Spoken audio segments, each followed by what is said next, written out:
कक्षा में हम लोगों ने पढ़ा था कि भाज्य संख्या क्या होता है और अभाज्य संख्या क्या होता है। अभाज्य संख्या में पढ़ा था कि वह संख्या जिसके केवल दो गुणनखंड हो। अभाज्य संख्या में क्या पढ़ा था? अब हमने दो तरह की संख्याएं पढ़ी थी, एक भाज्य संख्या और एक क्या पढ़ा था? अभाज्य।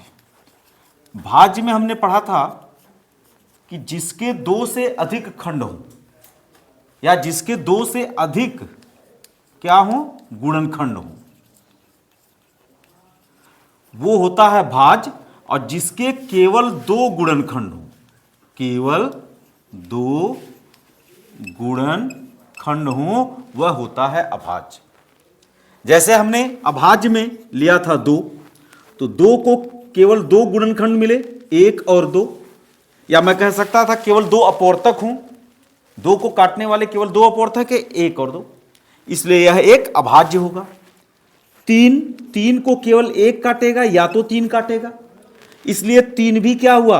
अभाज्य हुआ, क्योंकि इसके केवल दो खंड हुए। लेकिन चार को वन भी काटता था, दो भी काटता था और चार भी काटता था, इसके तीन खंड हुए, मतलब इसके तीन अपवर्तक हुए। तो जिसके दो से अधिक अपवर्तक होते हैं वो हो जाता है भाज्य, और जिसके केवल दो अपवर्तक हो जाते हैं वह हो जाता है अभाज्य। ये सारी चीजें हम लोगों ने पढ़ा था। अब यहां पे लिखा है कि किसी भाज्य संख्या का अभाज्य गुणनखंड ज्ञात करना। किसी भाज्य संख्या का अभाज्य गुणनखंड ज्ञात करना।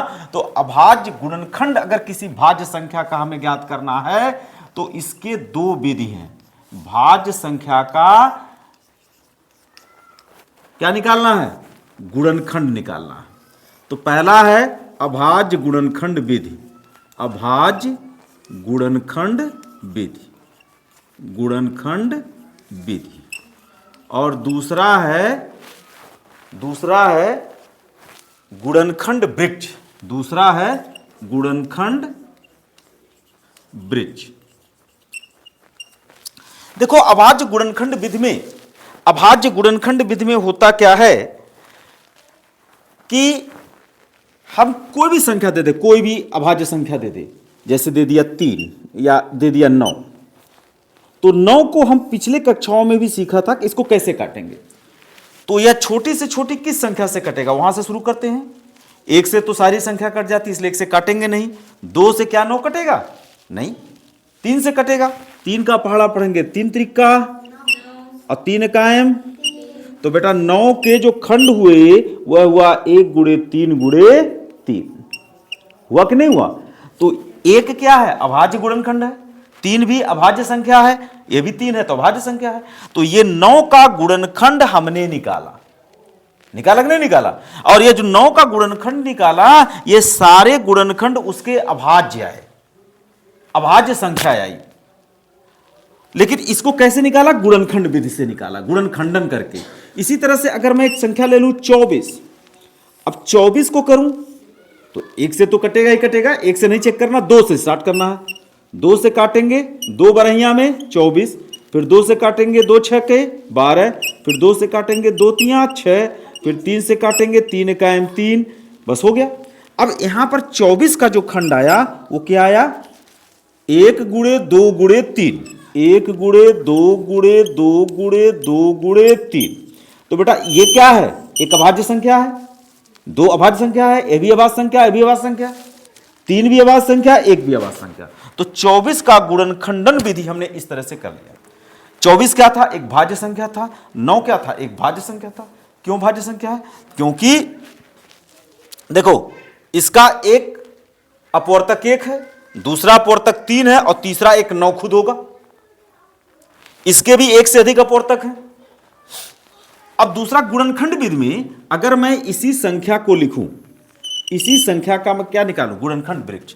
तो सबसे पहले हम भाज्य संख्या को एक क्या लिखेंगे? सर्किल में लिख लेंगे, गुणनखंड वृक्ष में। अब इससे 2 चीज बनाएंगे, ऐसे 2 वृत्त बनाएंगे, ऐसे बनाए। अब देखो ये संख्या खोजो किससे कटेगी? तो ये संख्या कटेगी किससे? 3 से। कितनी बार में कटेगी? जितनी बार में पढ़ेगी उसको लिख देना यहां। 9 किससे कटेगा? 3 से। 3 से कै बार में कटेगा? तो उस 3 को लिख देना है। फिर बताओ ये 3 किससे कटेगा?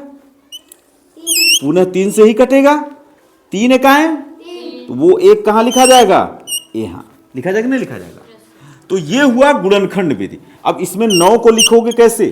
3 गुणे 3 गुणे 1। कौन सा? ये, फिर ये, फिर ये। 3 गुणे 3 गुणे 1, जिससे आपने भाग दिया उसको यहां हम लोग लिख लेंगे। तो देखो 9 को क्या लिखे थे? 3 गुणे 3 गुणे 1, 3 गुणे 3 गुणे 1 यहां में आया कि नहीं आया? इसी तरह से अगर हम लोग 24 को देखें तो 24 को भी हम इसी तरह सॉल्व कर सकते हैं। 24 किस संख्या से कटेगा? 2 से। 2 से काटोगे कितनी बार में कटेगा? 12 बार में कटेगा, नहीं कटेगा? बोलो, 2 का पहाड़ा 12 बार पढ़ोगे तो 24 होगा। फिर यह 2 किससे कटेगा? जिससे काटोगे बाएं साइड में रखोगे, जितना आएगा दाएं साइड में रखोगे। 2 छक्के 12। 6 किससे कटेगा? पुनः 2 से कटेगा। 2 तियां, 3 कहां लिखा जाएगा? फिर ये 3 किससे कटेगा? 3 से ही कटेगा। कितनी बार में कटेगा? 1 बार में।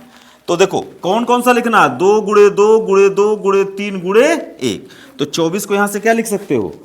2 गुणे 2 गुणे 2, जिससे जिससे भाग दिए हो, गुणे 2 गुणे 3 गुणे 1।